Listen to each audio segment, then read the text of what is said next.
Hello everyone, and welcome back to my YouTube channel, Healthy Rebels. Today we are diving deep into a really important topic affecting millions across the globe. And that is this alarming rise in obesity.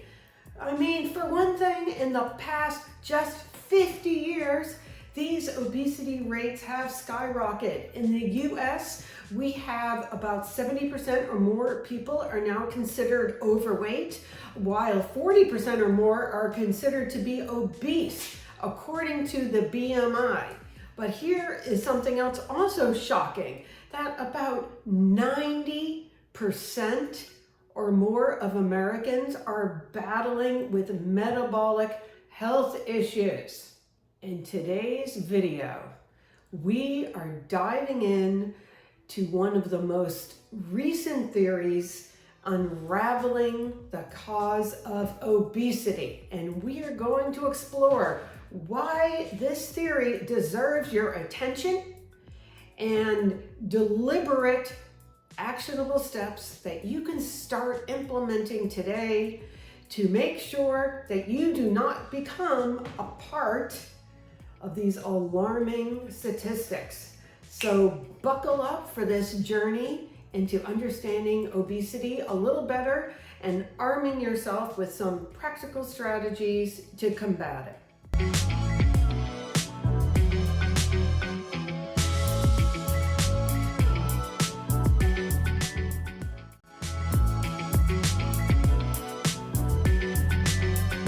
Hi, I'm Bonnie London, and after discovering the solutions to my own weight and health struggles, it is my personal mission to provide you with simple, easy to implement strategies to maintain your preferred weight, best health, and optimal quality of life. There have been many theories proposed for the root cause of our obesity crisis. Number one, which certainly has not gone away, is the energy balance idea. This one is basically talking about that we are consuming more calories than we're burning. It's pretty simple, but obviously I am going to tell you that what causes obesity is way beyond this simple promise. Okay, number two, which I am definitely on board with, is the Carbohydrate-Insulin Model. Now, this theory states that eating too many carbs, but particularly the highly processed carbs such as bread and pasta, more easily triggers insulin and enables us to store fat, leading to weight gain. Number three is the protein leverage hypothesis. Now, this theory proposes that our bodies really crave protein. So in the absence of not having enough protein, or I also like to say the amino acids, which is really what we are consuming protein for, we never become satiated. So we end up eating other foods in order to get the amount of protein your body craves, and ultimately leading to weight gain. Now, the next theory, which I have delved into deeply in my last videos, is the seed oil hypothesis. That these seed oils, which have only been introduced in the past 150 years, have played a major role in contributing to obesity. And please click on the other video as I dive into details as all of the ways that these seed oils can contribute to obesity. Well, there is a new hypothesis. A recent paper from the University of Colorado Anschutz School of Medicine, I apologize for the pronunciation. Okay, they introduced this new theory, which is the fructose survival hypothesis.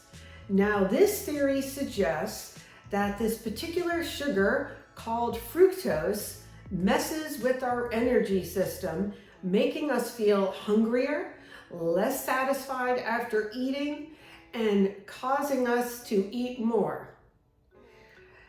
I think that this theory holds a lot of evidence.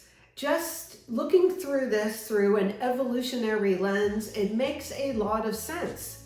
If you want to think about the foods that are highest in fructose, they were traditionally only available in the summer, end of summer, or early fall. And I am talking about fruit, which is probably one of the highest natural occurring sources of fructose. And it makes sense because in the fall, what we want to do is get ready for winter when we don't have as much food. So fructose's important role is actually telling your body, winter is coming, time to store fat. That's right. It actually decreases your energy, so you're less active, increases your appetite. And so this really makes a lot of sense.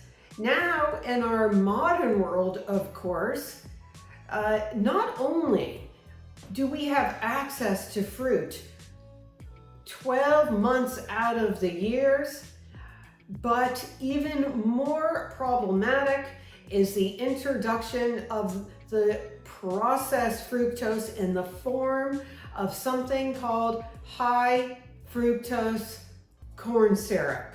And that is the real culprit here. High fructose corn syrup was originally developed in the 1960s as a cheaper and sweeter alternative, but it gained popularity, especially in the United States, in the mid-1970s as it became a common ingredient in many of our processed foods and soft drinks, and it has become widespread and peaked in its consumption in the mid-1990s as well as the 2000s.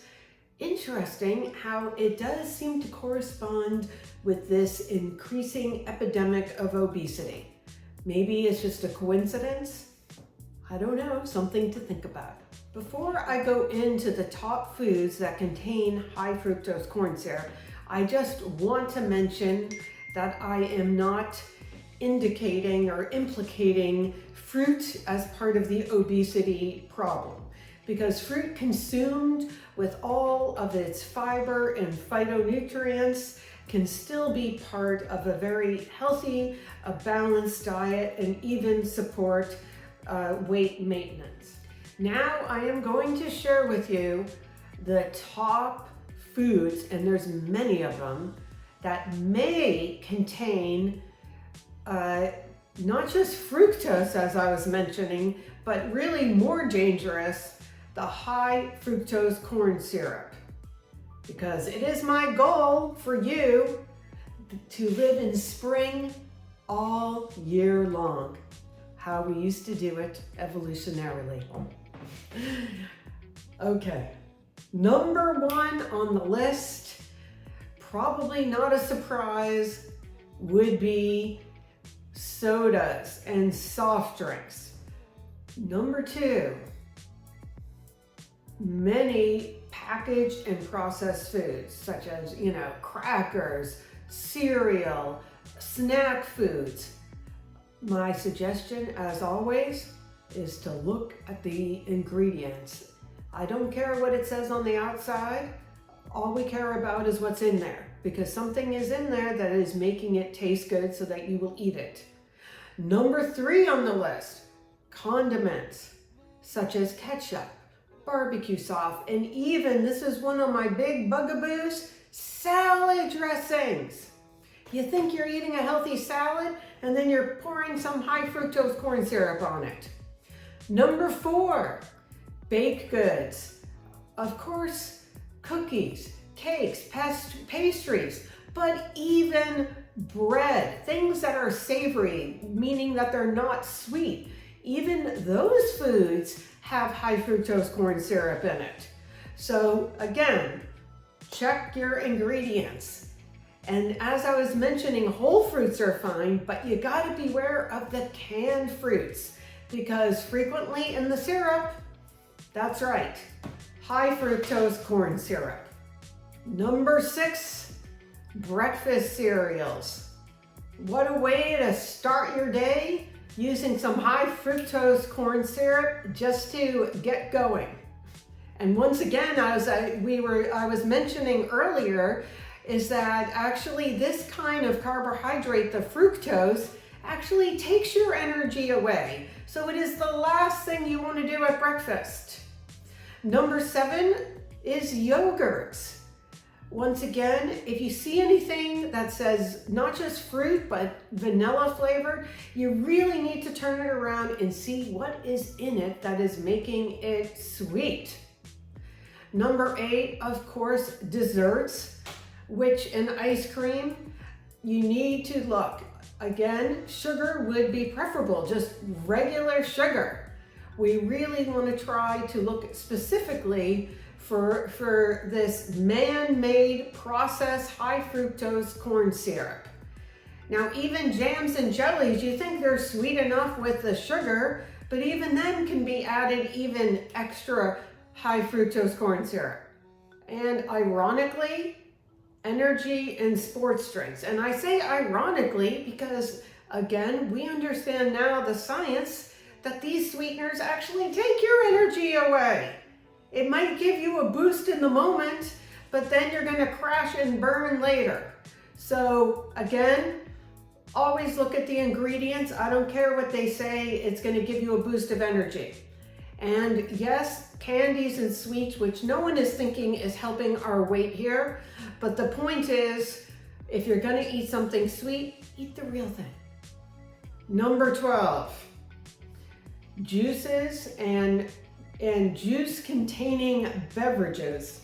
You really need to be careful. Even though it contains natural juice in it, there could be other sweeteners in there as well. The prepackaged snacks, again, even ones that are not sweet, like peanut butter crackers, just as an example, or granola bars, another thing, they also could have the high fructose corn syrup. And sauces and syrups, not really a big shocker here. Nonetheless, if you're going to have like maple syrup, get the real deal. Number 15, even coffee creamers. Really? Non-dairy coffee creamers may include high fructose corn syrup. And finally, this is not high fructose corn syrup, but I just have to mention agave.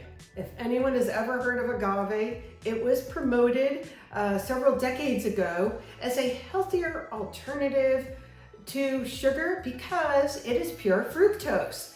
And fructose, interestingly, does not raise your blood sugar immediately. But we understand now what it does is worse. It actually goes to the liver and gets converted into these triglycerides.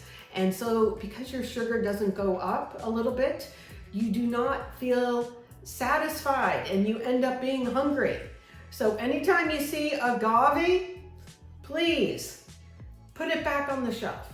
Well, my final thoughts here on this newest research is that, while there may be some future generation that has adapted to our newly introduced food supply, I do believe it makes sense to focus on the foods, the whole foods, that have enabled our ancestors to thrive for millennia up until now.